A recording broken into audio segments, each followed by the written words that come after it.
Hi, this evening's presenter is Dr. Jocelyn Hardman. She's an assistant professor of languages at Wittenberg University. Dr. Hardman is talking about her 2022 long trail hike on St. Cuthbert's Way, and that is a historical and a cultural journey through the Scottish borders and Northumberland. Please join me in welcoming Dr. Jocelyn Hardman.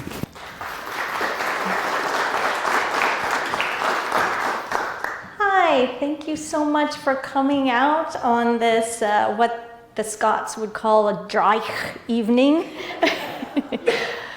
So one of the reasons I wanted to do this hike was because, like many of us, I have ancestors who emigrated from Scotland many years ago. My great-grandfather was a Presbyterian minister, so he felt that that was not just a religious position, but also very deeply cultural. And so I wanted to also spend time in Edinburgh so I could go through the archives and find some documentation of what had happened to my family and where they came from and who they married and why they decided to leave. So I also highly recommend having a side trip to Edinburgh. If you're flying in and out of the area, actually Edinburgh is a much quieter airport to use. So I'll make these comments, both logistical and cultural, as we go along. So I started in Edinburgh, but I was actually, for the first time in many years, accompanied by a good friend of mine who's an Episcopal priest at St. James in Cincinnati. Apparently, St. Cuthbert's Way is quite popular among American clergy. I did not realize this, but she had several friends among the clergy who had done this hike, and so she was really the one championing doing this last year. So she had sabbatical, I had the summer off, it worked. So to start this hike, you head down to Melrose in the Scottish borders. One of the beauties of this area of Scotland is that you not only have the Abbey, which is in ruins, but it is where St. Cuthbert first started his religious life. So it's Cistercian Abbey, and he, of course, was at the Abbey when it was still in full flower. I'll show you some photos of what it looks like now. Like many monasteries and abbeys, due to, I'm going to blame probably Henry VIII was the nail in the coffin, but I'll get to that in a bit later. But what I loved about Melrose is I learned a lot about Sir Walter Scott while I was there. I didn't realize that the home that he built himself was there. Abbotsford is just a wee bit down along the River Tweed, and well worth the trip. So I'm incorporating some of his poetry in this presentation tonight, because I think it's a lot due to Sir Walter Scott's romanticization of the Scottish Highlands at a time when they had previously been seen as just sites of extreme poverty, extreme economic inequity, and many of the lairds of Scotland had driven off their tenant farmers and replaced them with sheep, who were a lot less expensive to feed and house, and yet caused a lot of the immigration that some of our families have benefited from. So in any case, he was one of the first millionaires of his time and built this incredible home and then promptly went bankrupt. But in any case, he wrote his way out of the abyss But what I love about the house there, he's got, the gardens are open to the public, the house is open to the public, and there's also a center that gives you some of his history and some of the works that he's written. So teach your children poetry. It opens the mind, lends grace to wisdom, and makes the heroic virtues hereditary. So I love that optimism that he has, that, you know, just one poetry reading or teaching of a child and it will be passed along somehow biologically. But this connection of the human body and the body of the planet are very much part of Celtic spirituality. And so I'll also be referring to John O'Donoghue, who's one of my favorite authors and mystics. And so I threw everyone in whom I love. So St. Cuthbert's Way, it's a 100-kilometer walk, so it's classified as a long walk. You also have the opportunity to get a certificate that you have walked this, just like you get the Compostela when you do the Camino de Santiago for 100 kilometers. In miles, that's about 62.5. There are plenty of people who would do this walk in 4 days. I am not one of them. I like to enjoy my time. I take a lot of pictures. I'm a bit pokey as a result, but I thoroughly enjoy my time on the mountain. So it begins in Melrose Abbey, and it basically follows the chronology of St. Cuthbert's life to a certain degree, but it ends at Lindisfarne, Holy Island. And I really wanted to see St. Cuthbert's shrine. And his tomb is actually in Durham Cathedral. So we added a few extra days so that we could head down to Durham and take that in. And I would highly recommend it. It's an incredible city, but also the cathedral is fantastic. So as you can see, it cuts across the Scottish borders from Northumberland into England at the coast. So I got to cross the border, Scotland into England on foot. And very exciting to show you the passport control up in the hills. So starting with Melrose Abbey, so we have the very first Cistercian monastery in Scotland. So that was built in 1136. And actually the last monk died in the mid-1500s, so it ceased to be a monastery at that point, but it was still used as the local church until 1810 when they built a new one. So here is the shell of it.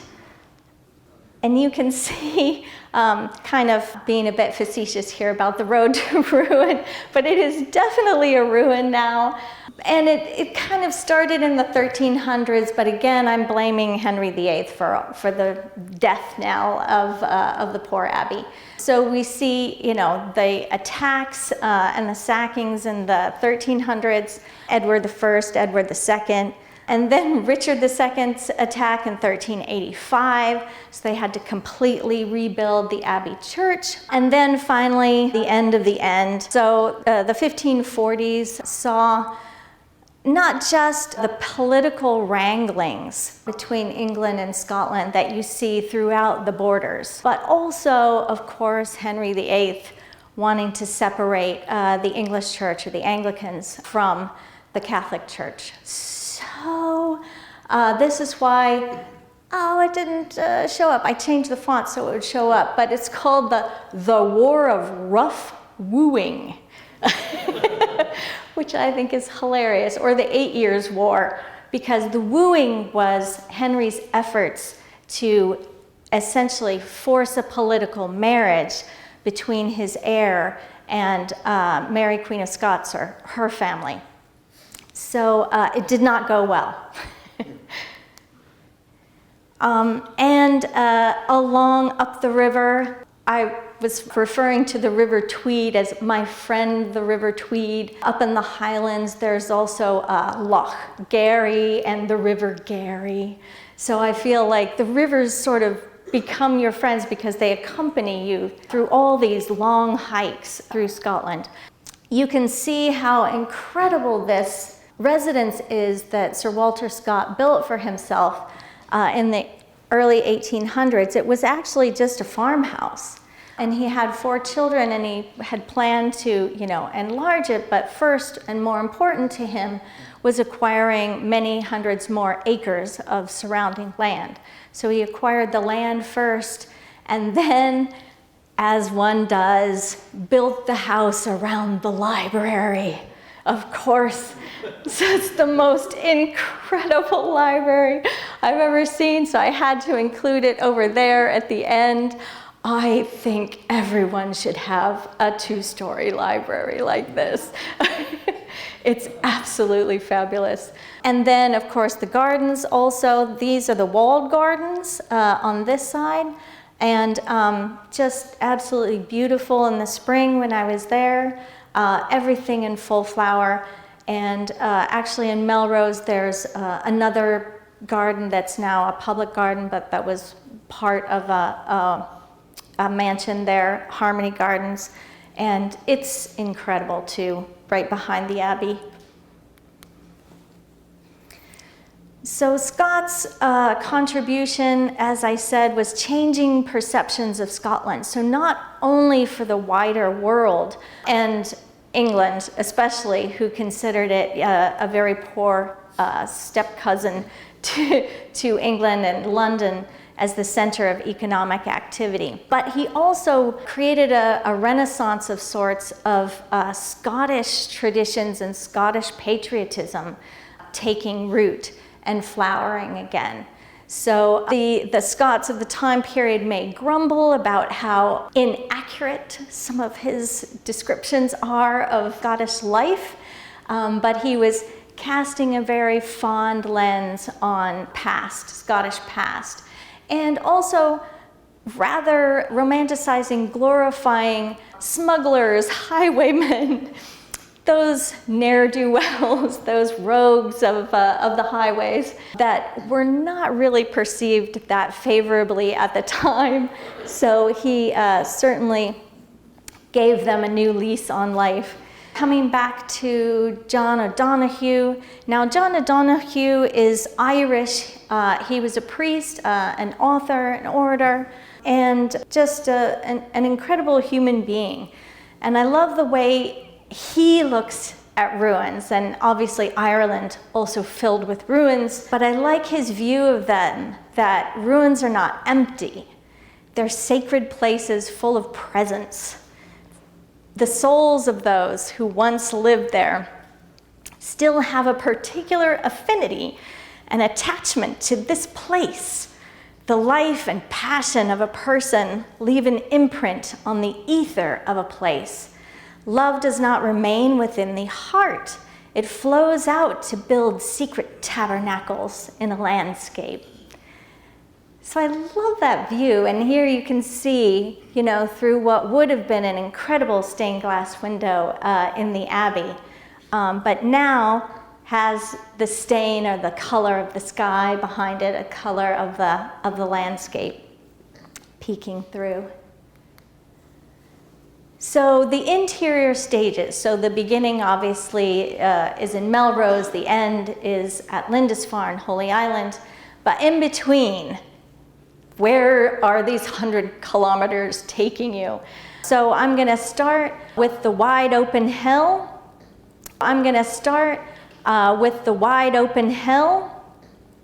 So these are, I'm going to pronounce these differently.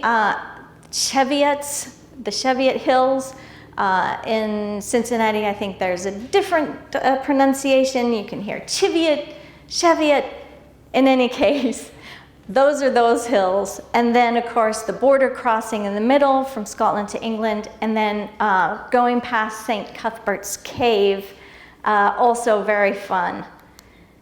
So the wide open hill is the highest point on this hike. It's all of 1,207 feet. So if you've gone over the Pyrenees on the Camino de Santiago, this is not a mountain. But it certainly feels like one when you are on this hike. It takes all day to get the top of this. But the views are absolutely incredible. I'm hoping this movie will play. Is it playing?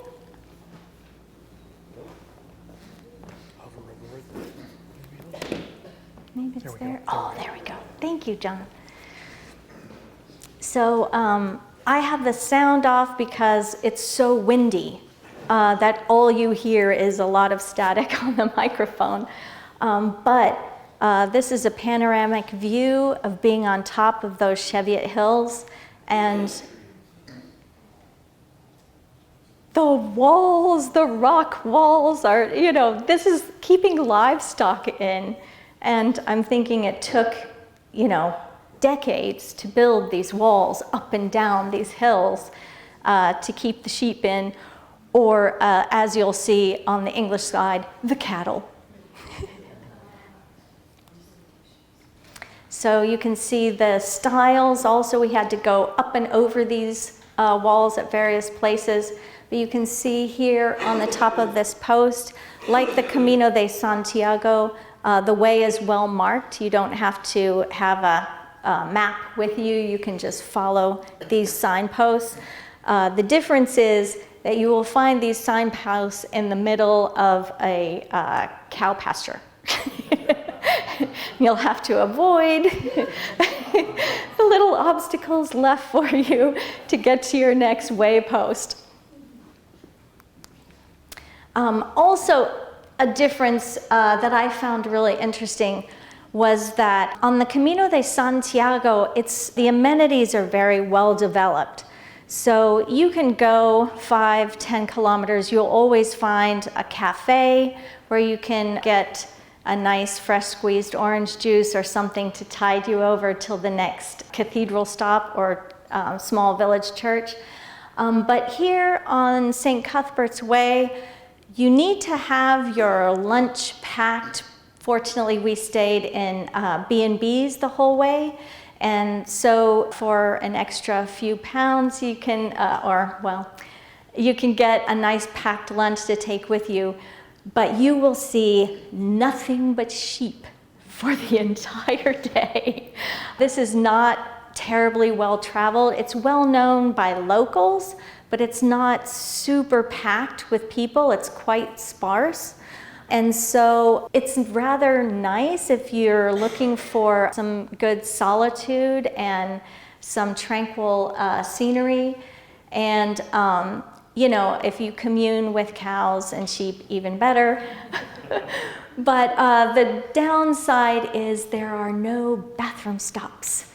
So you have to find your own very special fern and make sure that you pack out anything that you might leave behind. So make sure you do not leave anything behind. But there are no porta potties. There is no nice open church with restrooms that you can go in. So it is something just to keep in mind and to plan for, the food and the stopping. So you can see there, right there, on the left hand carved into that arrow is welcome to England. That's where I passed from. And then to the other side, welcome to Scotland.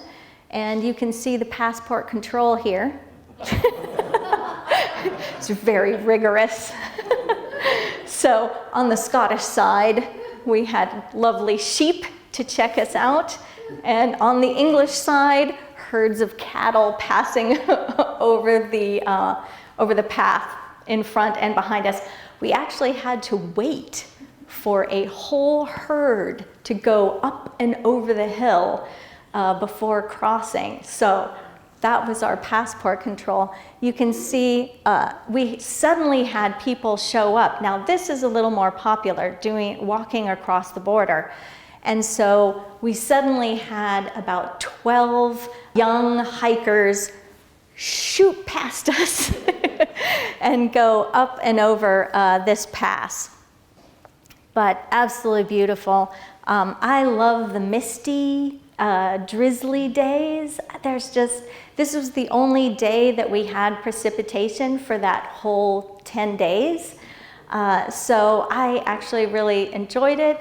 I get sunburnt quite easily. We have our sun hats and our sunscreen, but if you're out walking for 8 hours, you're gonna get some color on your face. So then after crossing the border, the next big site to take in is St. Cuthbert's Cave. And this is a painting, an illustration rather, of the monks who were carrying St. Cuthbert's body in the coffin to protect him from the Viking raids. If anyone is familiar with Lindisfarne, it is the first site of a Viking raid. So I found out about Lindisfarne when we were living in Denmark. So my first view of Lindisfarne was from the Viking side of that. And so it was, it essentially began all of the Viking raids that they carried out in the British Isles. So Vikings were quite proud of this. The monastery, however, not as impressed. They were not armed. They were assaulted, murdered. All of their things were stolen. And St. Cuthbert's remains were one of the big draws to Lindisfarne at the time. For pilgrimage, for healing, the saint's relics were considered worthy of pilgrimage, worthy of visitation. And so these monks wanted to protect, of course, a beloved saint. Cuthbert died as Bishop of Lindisfarne. But also, this was a moneymaker. So they were also protecting their income. So you can see on the right-hand side, St. Cuthbert's Cave is supposedly where the monks sheltered while they were moving him away from Holy Island and trying to find the next place that his remains and his tomb would be situated. So this was a very nice resting stop. We had lunch here that day, and if you can see on the right-hand side there, I kept thinking that we were coming into Emerald City because there were just miles and miles of poppy fields, but they were purple. I have never seen so many purple poppies in my life. And then interspersed here and there, you can see a little orange one, or the red color that you're more familiar with. And so we just wandered through poppies for a while. We did not fall asleep. We were not beset by monkeys, but we were really worried for a while there. So the last passage, actually, I made the mistake of talking about this hike with a very good friend of mine, and he's from the Carolinas. And when I said that part of the pilgrim passage, the Pilgrim's Way to Lindisfarne, includes waiting for low tide and then walking across the sand flats to the island, he had a look of abject horror on his face because he said, the mud flats are absolutely awful. You'll sink in, it'll suck your boots off. And I said, oh, no, they take their shoes off. You do it barefoot. And he went, what are you going to find in those sand flats? And it's the North Sea.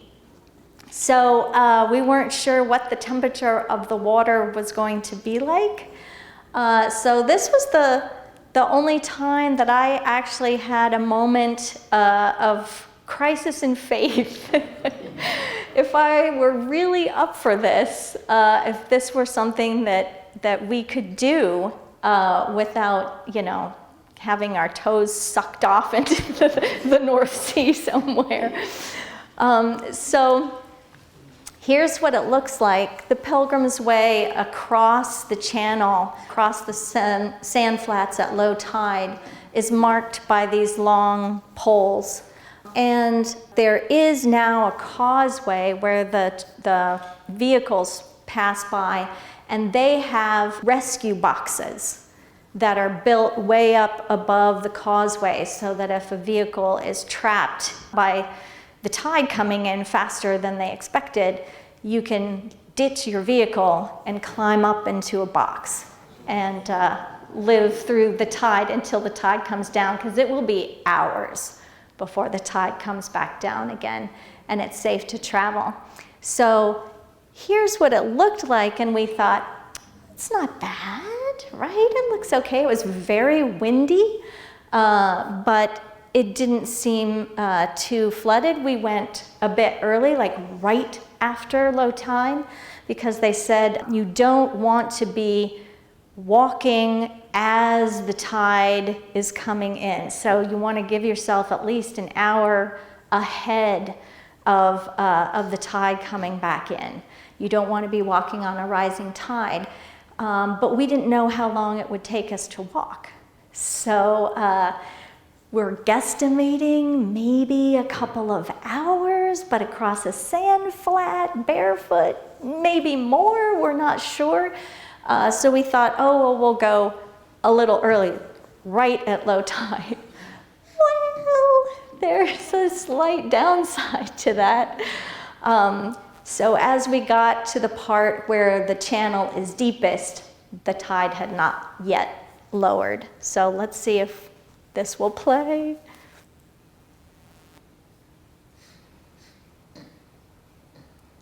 So this, I thought, wasn't too bad. Shallow water. You can see ahead, it's getting deeper. So, and you can also see ahead a rescue box for pilgrims up in the air there that we pass along. So if you do get stuck on a rising tide, you can also climb into a rescue box. Fortunately, we did not have to do that. We made it, but I am not, let's say, tall. So on me, that channel that had not yet receded was right up over my hiking pants like this. This gentleman here, extremely tall, I think he got his knees wet. But that was it. But what I loved about this experience was that you have this community. That, you know, these are not necessarily people you have seen throughout this entire hike. There was one couple that we ended up staying at many of the same B&Bs. So Neil and Margaret are there ahead. Margaret's retired teacher and Neil's retired engineer from the UK. And one of their sons attended Durham University, so they also encouraged us to go to Durham at the end. But they were great fun.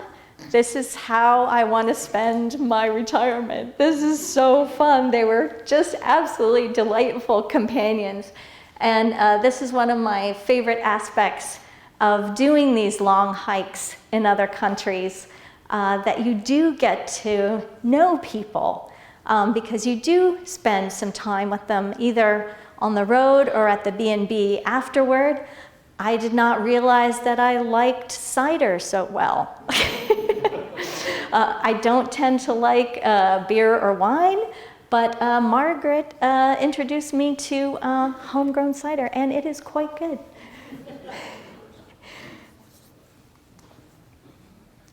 So Lindisfarne, probably best known for the castle of Lindisfarne. I believe it is now privately owned, but I think you can rent out the rooms there. So it is either listed on Airbnb or as a private boutique hotel, but I think that you can stay in it. When we were there, there was no one there, so we got to climb all the way up, circle all the way up to the top of the hill. And then looking over toward the sea, that's what was growing all along the side of the cliffs right here. So you can't see very well because the light is, it's in shadow there, but I just thought these were breathtaking. I have no idea what flower that is, but I wish I could have them. And then as the sun was going down, we headed to the other side of the island to see St. Mary's. So there is a small church there. There's also more ruins. So you can see another set of ruins right behind the B&B where we stayed. So it is really lovely. And then there's a lookout tower where I took many of these other photos. Whoop. And that is enclosed. So it was something of Coast Guard type of lookout tower. And they've opened it to the public. So you can go up and get a beautiful view of the sunset. So here I've also included part of the poem that Sir Walter Scott wrote about Lindisfarne. So I thought I'd share that with you. The tide did now its flood mark gain, and girdled in the saints' domain.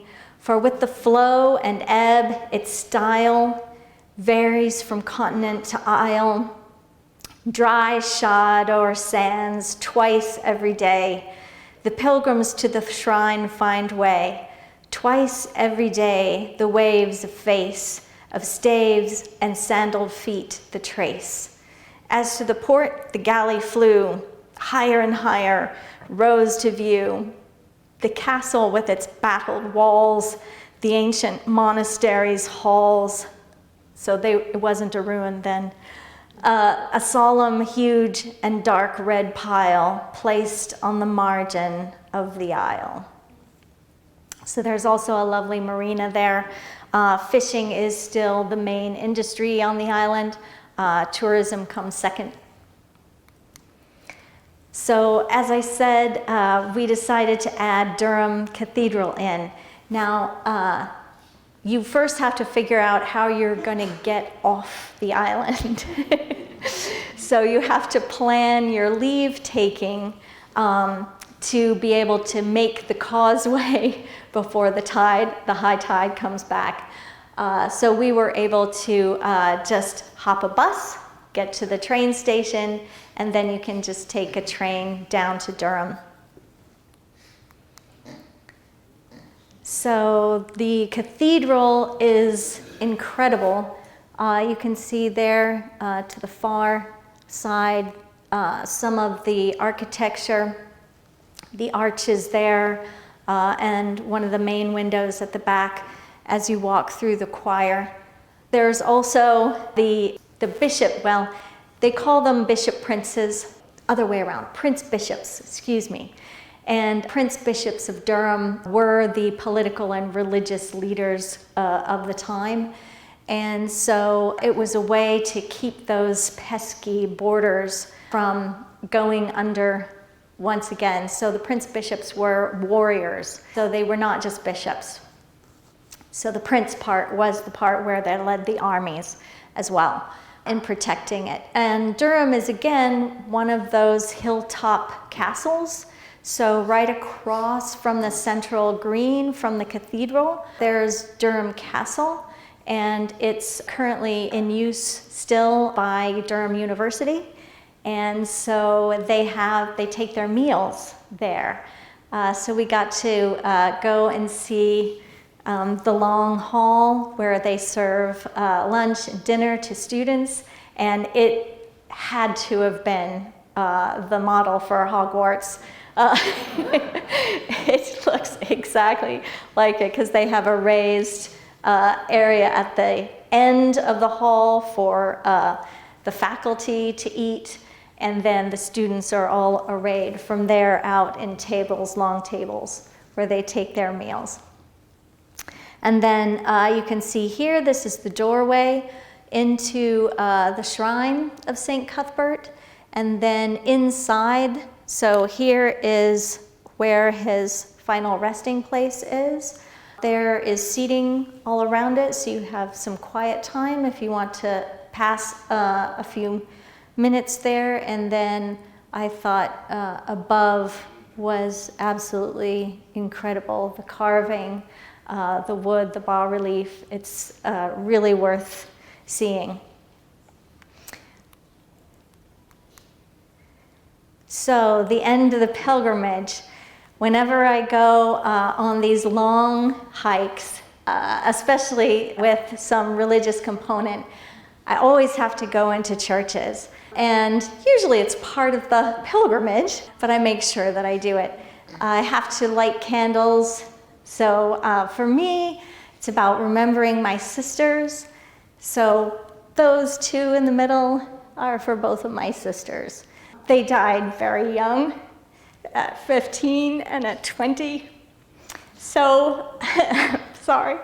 So I always imagine what they would be doing now if they had lived. This stained glass window is actually in remembrance of a death of a student.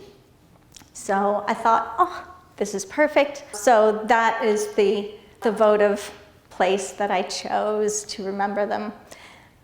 So I think to end, it's kind of a nice way to think about what it is that we do when we travel. I don't really much of a stickler about dividing a line between tourism and pilgrimage. For me, if you are taking yourself out of your daily routine and you're putting yourself in another country or another culture or someone else's life, then to me that's a form of pilgrimage. And I think it happens before you leave, because as you're thinking about it, as you're making your preparations, as you're training or planning, you're already entering onto that path. So I love this idea that there are places in the world that are dedicated to those kinds of pilgrimages, those kinds of long hikes that are reflective, but are also physically demanding. I did not train for this one as I did for the Camino de Santiago. I trained for about a month before I went, and I still was not prepared for the Pyrenees. Fortunately, this is a much gentler range in terms of the heights and depths that you will travel. So I didn't have to train ahead of time. I think after a few days, especially the third day as you're going up and over a wide open hill, then you're set. You're ready for the rest of it. So what I liked about this, though, about pilgrimage, not only this notion of that there's a place that's dedicated, that centuries of pilgrims have essentially sanctified it with their belief in it. And that they bring their love, they bring their meaning, they bring their faith. Many pilgrims travel looking for healing, or because they are grateful for having lived through a difficult health concern. So I always ask people when I'm on pilgrimage, why are you doing this? Why are you here? What are you looking for? And the range of answers is as wide a range of answers as the people that are on the trail. So I always find that fascinating too, that you think, oh, well, of course, everyone's picking the same reason. I had time off, and it's not that expensive to travel with your backpack. Talking about just the logistics again, so the Camino de Santiago, I was there for 5 weeks, and it cost about $1,800 back in 2017, including my airfare. It was incredibly cheap in Spain, and I stayed in the hostels or the albergues along the trail. This was a 10-day trip, including the side trip to Durham at the end. including airfare, but to be fair, I was visiting friends in New York before I left, so I had a direct flight from New York to Edinburgh, which was very cheap. So the whole trip was $3,500 for 10 days. And that was staying with B&Bs and using what they call a walking company. So the one that we used was called Gemini Walks, and you pay them to essentially book all of your B&Bs for you.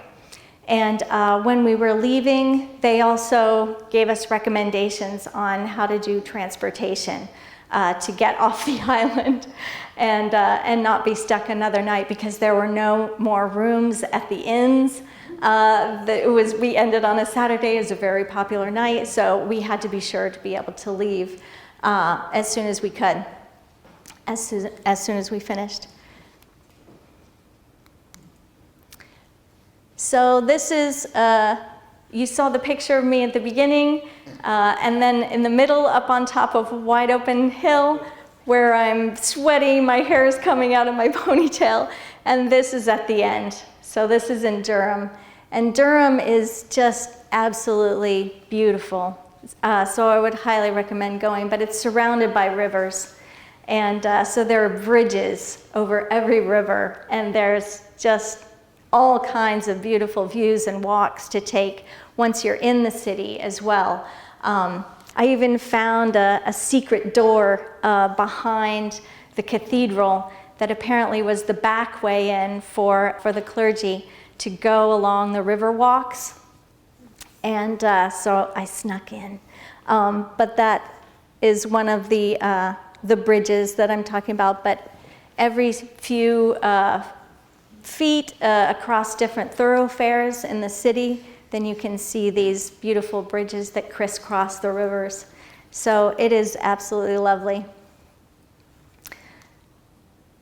So just wanted to give credit where credit is due. Thank you to Nan Allen and to Dan Boren especially for arranging and organizing everything. Again, my poor link is not showing up, but that's Gemini Walks. That's the walking company that we used.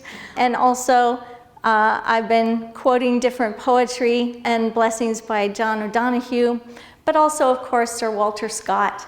So want to give them credit for having written. And then also to my dear friend Mary. And there were plenty of places to visit that were St. Mary's, so she was always very excited and would drag me into every St. Mary's church.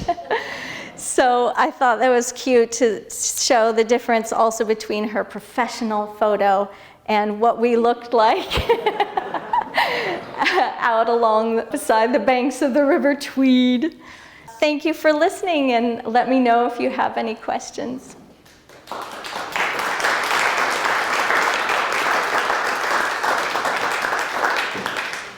Yes? So, I'm sorry, what time of year did you travel? So I arrived in Edinburgh on the 1st of June, and we finished in mid-June, but I took some days in Edinburgh, as I said. So we started walking around the 5th or the 6th of June.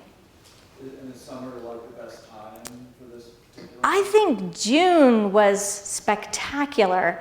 If you go earlier, May is rainy. Even August in Scotland is like the monsoon season.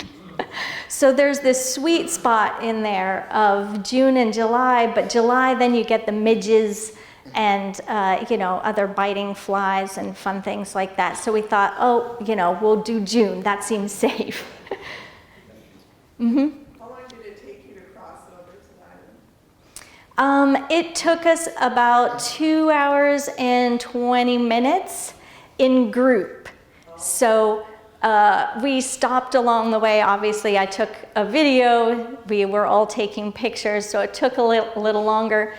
And when we got to the deeper part of the channel, I had a moment to catch my breath before jumping into the North Sea.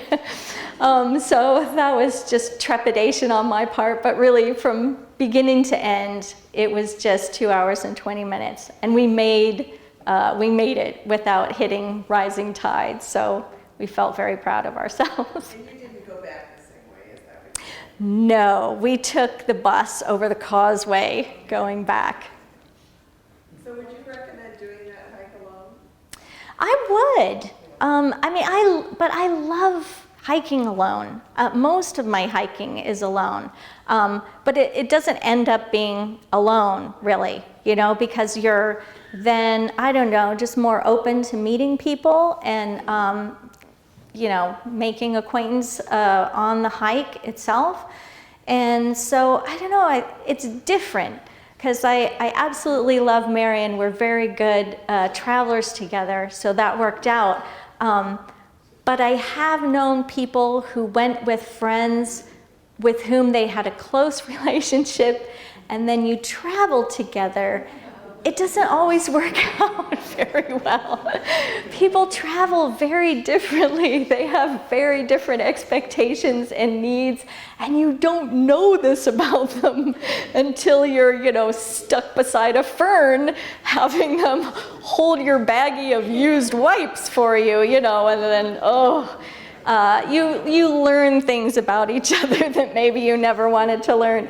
But I kind of love that intimacy on the one hand, but I also love the openness to whatever comes that you get when you travel alone.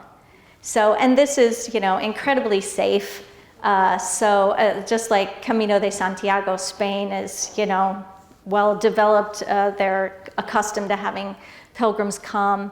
So I would do the Camino alone again. I thought it was fabulous. I don't know that I would do the AT alone, however. So I think there's some situations, if you're doing a through hike, that it is a good idea to have backup. What was your longest day of hiking?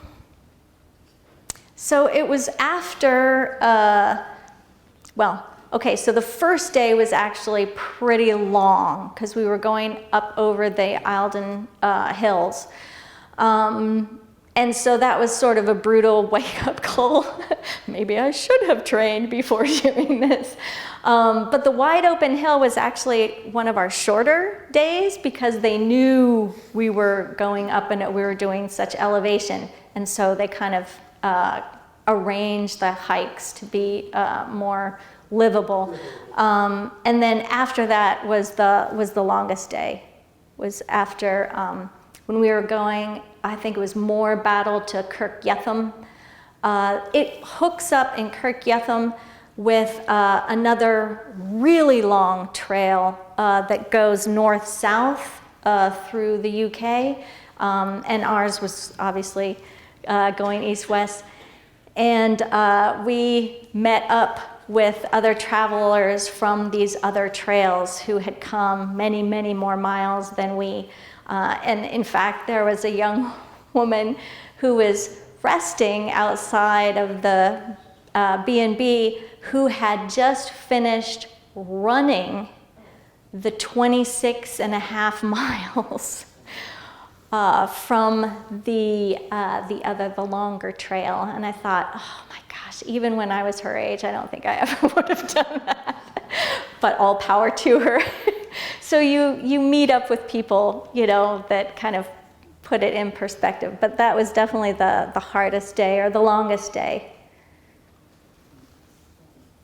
Was the trail really well defined the whole time? Most of the time.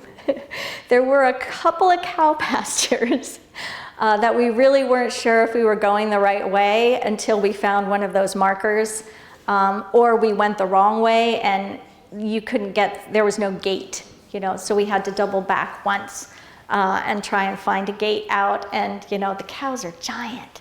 And so we were hoping that they were very docile and used to people walking through their pasture. So they didn't seem, any put out at all. We did end up seeing a massive bull in another pasture, but he was fenced, so it was okay. But that was the only time we really got lost, was right around St. Cuthbert's Cave. It was right after that we were wandering in the hills. We added probably an hour lost, but yeah, ended up finding it because there was no other way out of the pasture. Yes? As far as meals go, you mentioned that you had lodging at B&Bs along your hike on the St. Cuthbert Way. Mm-hmm. And then you mentioned that you packed boxed lunches for the trail. Right. So did you fast from evening meals, or what did you do for an evening meal then? No, this was rather decadent compared to the Camino. On the Camino, you can get what's called a Pilgrimmage menu, which is just absolutely atrocious, but it's 10 euros, so it's super cheap. But here, you get to your B&B, and a chef is providing you with dinner, which is really nice. I mean, chef. It could be a pub, but you know, someone's cooking it that isn't you. So that's very nice. So dinner is set, and then because it's a B&B, breakfast is included, and I thought breakfasts were fabulous. So fresh scones and tea and fresh fruit. It was absolutely lovely. So the other couple that we were with, Neil preferred the full English breakfast, and they actually also served that. That's just so much food to me. I mean, the mushrooms, the tomatoes, you know, the sausages, but they serve it, so you can also do that. So it was really just lunch that was, you know, packed sandwiches and crisps and maybe an apple. Yes? What type of money did you take with you? So, actually, I thought that I was going to have to use cash a lot more than I actually did. So it was really only the packed lunches that I ended up having to use cash to pay for. But everything else, you know, when I went to get my SIM card for my phone while I was there, because it's easier for me just to have internet access if I just pick up a SIM card and switch it out when I'm overseas. I tried to pay cash for that, and they're like, "What are you doing? Don't you have a credit card? You know, kind of heathen are you?"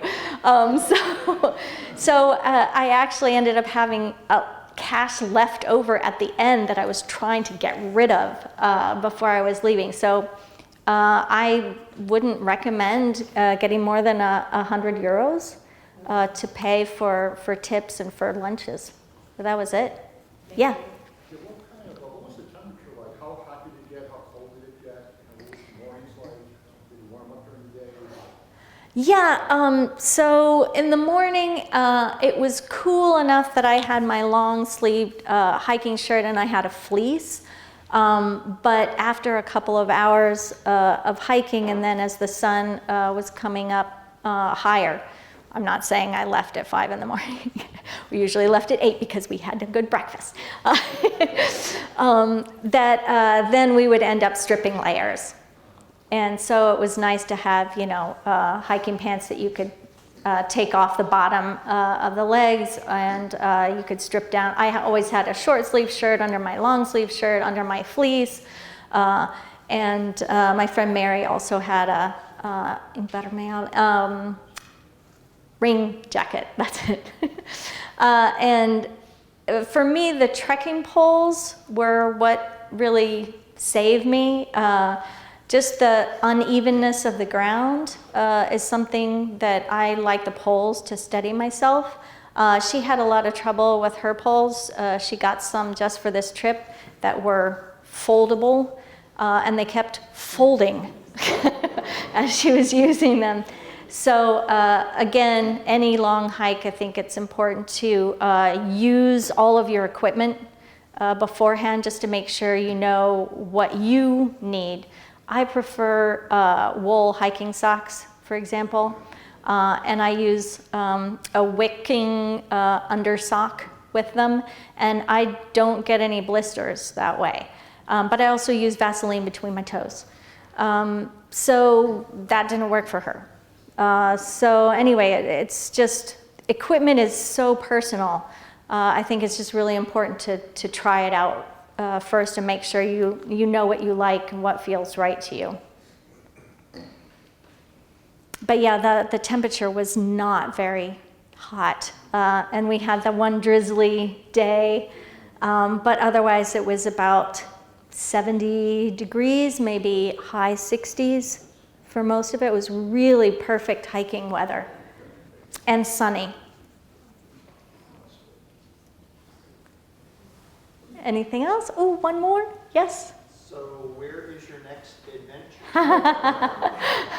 I know, I don't know yet. Usually by this time I have a really good idea of where I want to go. I had thought I would do the Portuguese Camino next, but I don't know. This year I think maybe we'll be doing more cycling closer to home. It just, yeah, I know, isn't that weird? But yeah, so no ideas yet. If you have good ideas, send me an email. Let me know where you've been that you loved. But yeah, I'm open at this point. I don't have a plan yet. It's so exciting. It'll just happen. Yes? Are all the trails private property? So the interesting thing about the UK is that even though it, yes, is private property, you have to allow for people to access and cross through your land. And the way that you maintain that access is by sending hikers through.